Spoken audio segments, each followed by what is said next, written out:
In this next section, we're going to be looking at the differentiation of trigonometric functions. And that means we're going to be taking derivatives of sine, cosine, tangent, cosecant, secant, and cotangent. Now, we're not going to derive any of these formulas. We are just going to accept them as true. Now, here we can see the way I've written these, I've written them all in terms of the chain rule. So here, I've written them as the derivative, for example, of sine of u. Here, u is some function.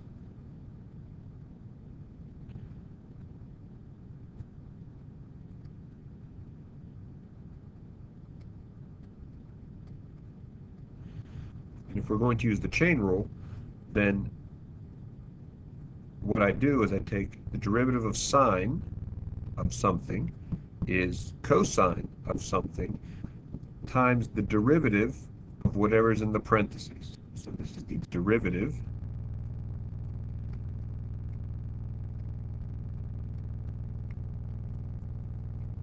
of u. Now, depending on what u is, it could be a function of t, a function of x, or a function of y.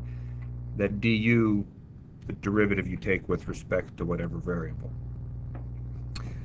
If u is not a function, say it's just x, then you don't really have to do anything. For example, if we have y is equal to the sine of x, then the derivative using this list, the derivative of sine is cosine of whatever's there. Whoops, that's it.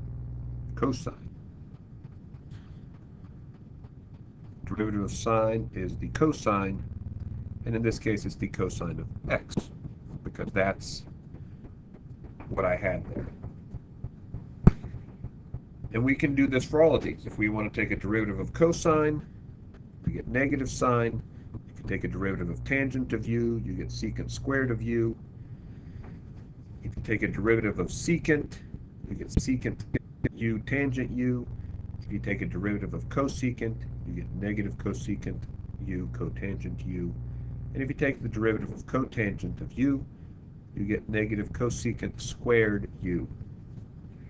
Now, you'll notice that if I take a derivative of cosine, I get a negative in my answer. If I take a derivative of cosecant, there's a negative in the answer. And if I take a derivative of cotangent, there is also a negative in the answer. Now, I'll provide you with these formulas on the test, so you don't have to memorize them. You only need to know how to use them.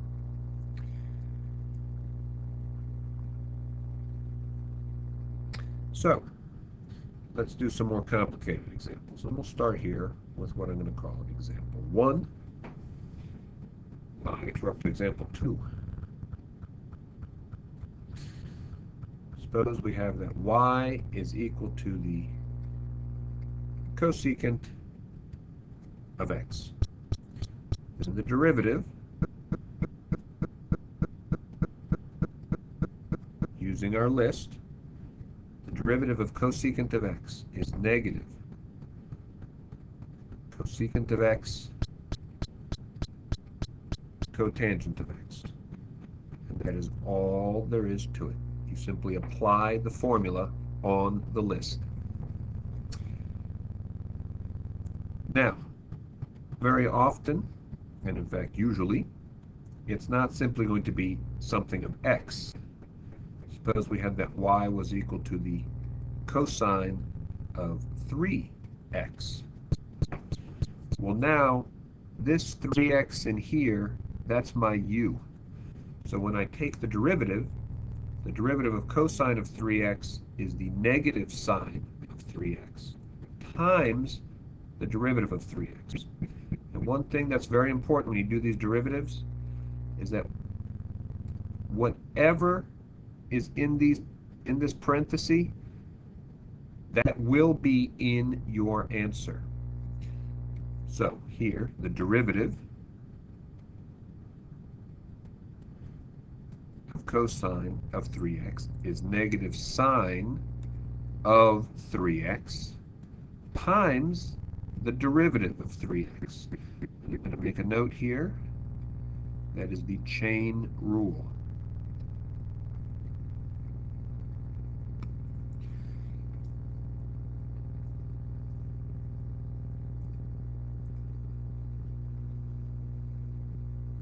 And that's the whole answer.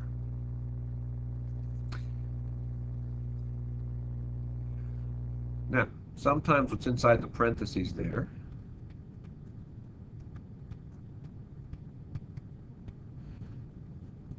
is even more complicated. Suppose we had the tangent of x squared plus pi. Well,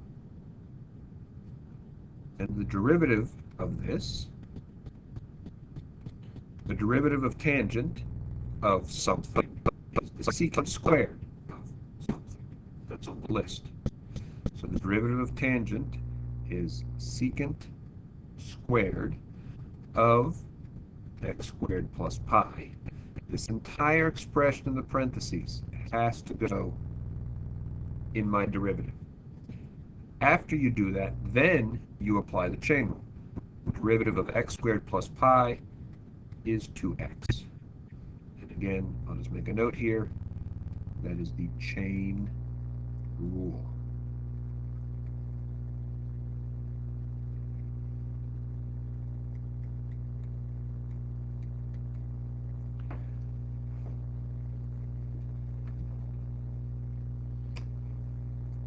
And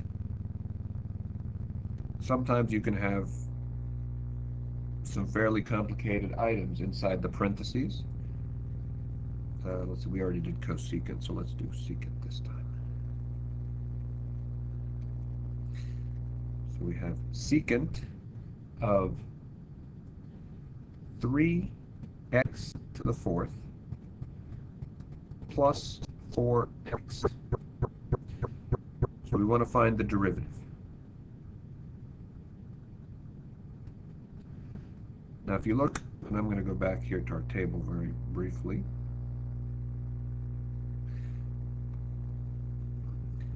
The derivative of secant of something is the secant of that thing times the tangent of that thing. So let's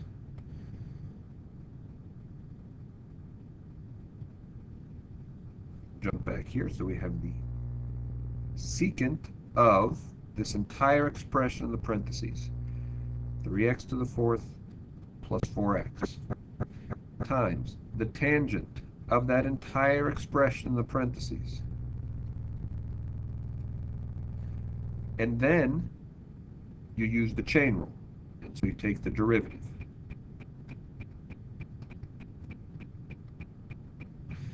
And you get 12x cubed plus 4. So you have to be careful that whatever expression you have in the parentheses goes to both of these trigonometric functions in the derivative.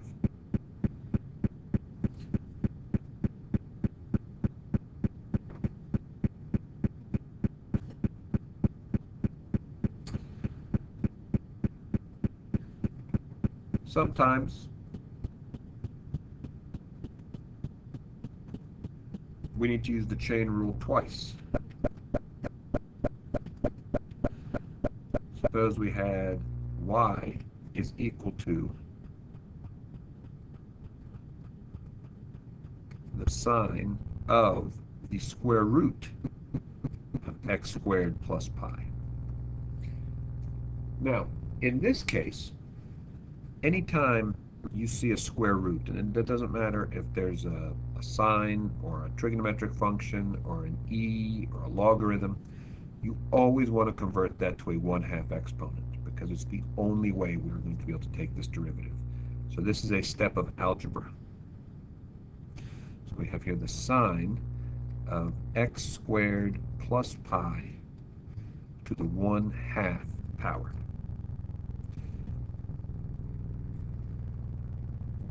So now this entire expression in here, this is my u. So when I take the derivative of sine is cosine. I leave what's in these parentheses alone, x squared plus pi to the 1/2. But then I have to use the chain rule, so I have to take a derivative.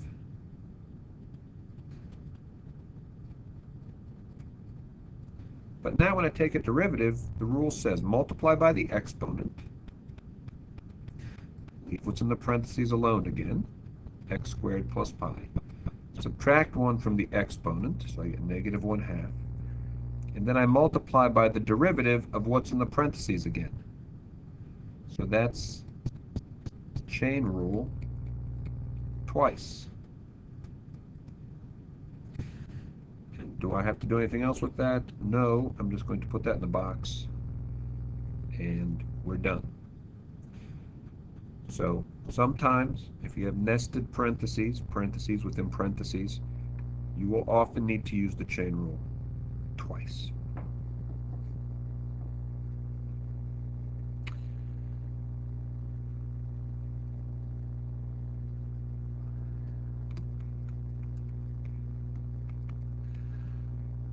Sometimes we have to use the product rule.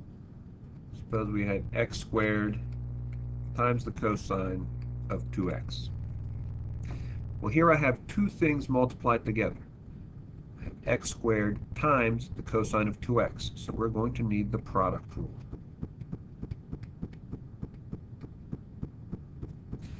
And that's going to look like this.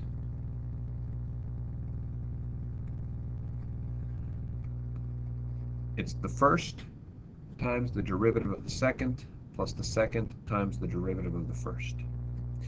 So it's the first times the derivative of the second. And the derivative of cosine of 2x is the negative sine of 2x times 2, don't forget your chain rule, plus the second is cosine of 2x times the derivative of the first, which is 2x. Now I'm going to make a note of this here. This is the first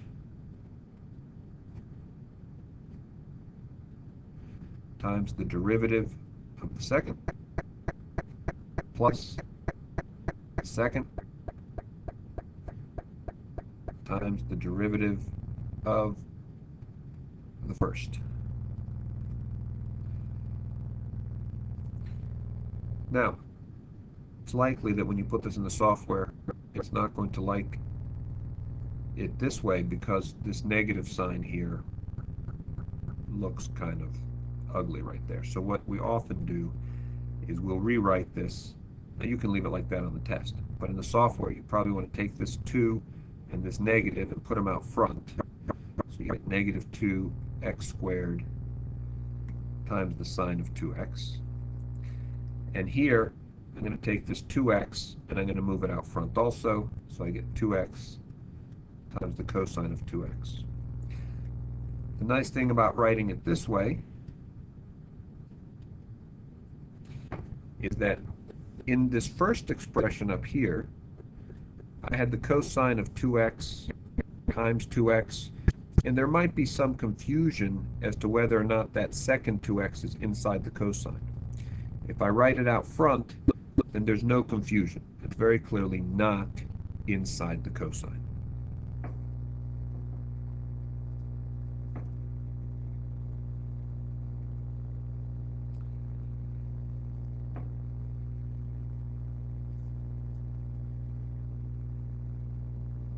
Now, if we can use the product rule, we can also use the quotient rule.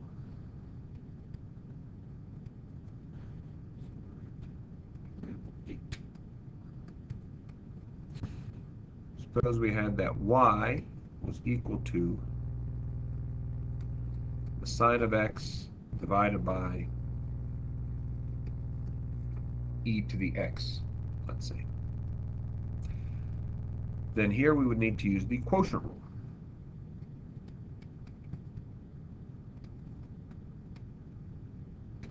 And the quotient rule is, it's the bottom times the derivative of the top minus the top times the derivative of the bottom, all divided by the bottom squared.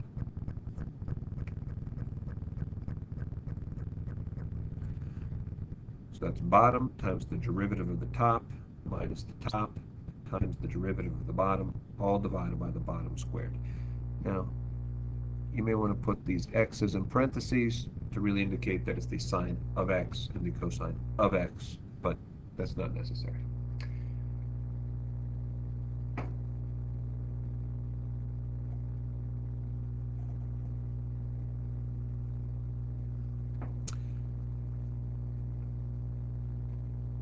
Sometimes these trigonometric functions show up in unusual places. And this is our last example, example 9.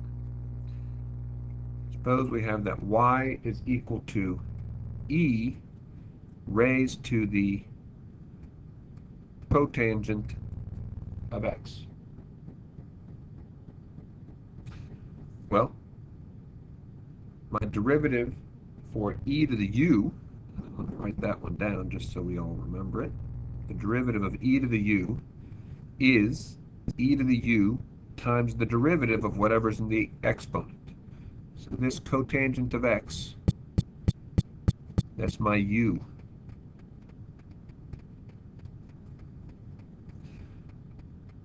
So when I take the derivative, dy dx, it's e to the u, so it's e to the cotangent of x times the derivative of cotangent of x, which is negative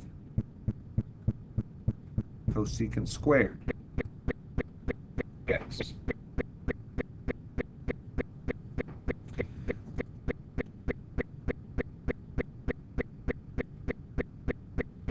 If you don't like it in that order, you can move the negative cosecant squared to the front.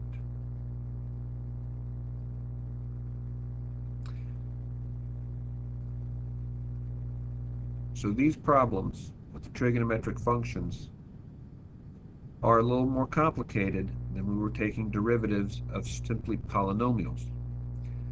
However, if you have the list of derivatives with you when you're doing the homework, and you'll have it on the test, just make sure you practice using those rules correctly. And do not forget the chain rule. You always need to use the chain rule. That concludes this section.